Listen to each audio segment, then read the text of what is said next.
This video is an open letter to the world. Enough. We have had enough. We as Africans are sick and tired of being belittled and overlooked for somebody else's humanitarian agenda. So allow me to make this abundantly clear. Africa is not a country. It is a continent, a big one, with 54 countries and a lot to offer. We could fit North America, China and Europe in our borders and still have space. We are one of the biggest continents on the planet, and yet conveniently overlooked. When you ask me questions about Ebola, you should know that I've never even been to West Africa. I am 4,000 kilometers away, and whilst I know enough to differentiate the countries and some of the general customs, I cannot even begin to tell you what it's like there. When I tell you that I live in Rwanda, and you ask me, isn't that dangerous? I'm genuinely appalled by you who claim to be knowledgeable and up to date with global affairs, but you don't know that the genocide ended 20 years ago. When I told some people that I am Zimbabwean and South African, but I live in Rwanda and I've moved around to several countries in Africa, I was asked whether I was a refugee, because I couldn't possibly have the wealth or reason to travel around my beautiful continent without the threat of death.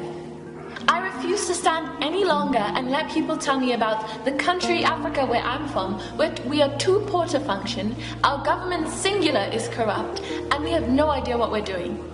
I refuse to be belittled and treated like a second-class citizen. I refuse to be made into a novelty when I achieve something great.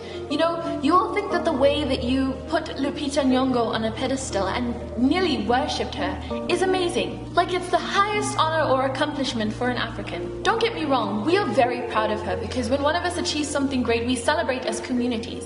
But if you think that you've painted Africa in a positive light through her, you've actually done the opposite. When you make someone an idol like that, it says to us that you are so surprised that an African could achieve something that great, like no one has ever done it before. Our continent is full of amazing and inspiring Africans who are making a difference in their communities. So it's not a surprise to us when one of us succeeds exceptionally. It seems like you think that is all we have to give, and that couldn't be farther from the truth. We really have gotten the raw deal throughout history.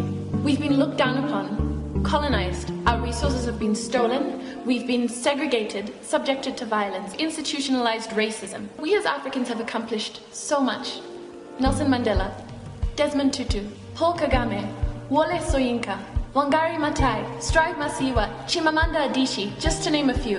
Why can't you see our achievements rather than the single story of poverty and helplessness? So I want you to do a few things for me today. Take a mere 5 minutes out of your day to open Google and look up the map of Africa. Look at the different countries. Learn a little bit about them and the great things that we have achieved. Never address Africa like it's a country again. Next time you refer to a place in Africa, be specific. Don't ask if we speak African. Don't confuse it with Afrikaans, which is a Cape Dutch language mostly spoken in Southern Africa. Don't ask if we know each other just because we're from the same continent. Do not ever assume that we are poor or refugees. Don't ask if we live in huts. Don't ask if we live amongst wild animals. And remember that we as Africans were performing successful C-sections and brain surgeries thousands of years before European doctors took it upon themselves to wash their hands before surgery so that their patients would stop dying. We have been asking for years to be respected, to little avail. But today I put my foot down and I am calling you out. To quote Kapuscinski, the continent is too large to describe. It is a veritable ocean, a separate planet, a varied, immensely rich cosmos. Only with the greatest of simplification can we say Africa. And so I say to you, the rest of the world, that it is time to pay attention to us. We are very quickly overtaking you and we refuse to be overlooked any longer.